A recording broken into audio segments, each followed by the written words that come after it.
One of the most important distributions we're going to talk about is the normal distribution. The normal distribution is a continuous probability distribution, and we use this distribution in much of the inferential statistics we're going to do later in the semester. If you recall, inferential statistics is when we use our sample data to draw conclusions about our population data. Okay, so the graph of a normal distribution is also called a normal curve or bell shape. So when you look at a normal distribution, it looks like a bell. That's why sometimes it's called a bell curve. Okay, it is symmetrical. So if we draw a line down the middle of it, it is supposed to be a mirror image on both sides. It approaches the horizontal axis but never touches it or crosses it, and it has inflection points that occur 1 standard deviation above the mean, 2 standard deviations, and 3 standard deviations. Inflection points are where your curve changes from concave down to concave up.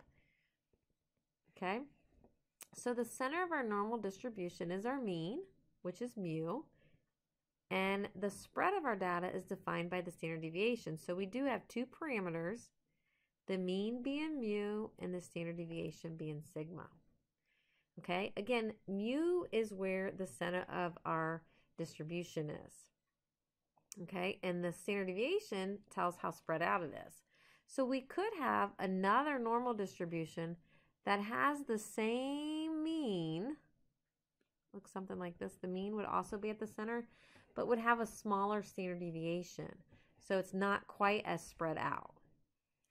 We could have another normal curve that would have the same, maybe, but a larger mean. So that would be shifted to the right.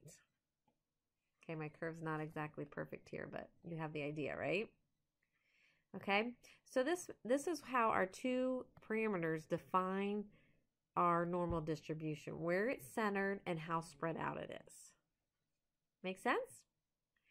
Okay, now for notation, if we have a random variable that is normally distributed, we use this notation. We say x is normally distributed with a mean of mu and a standard deviation of sigma.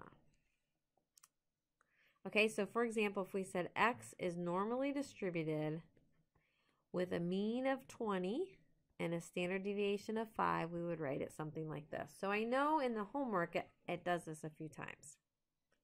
Okay?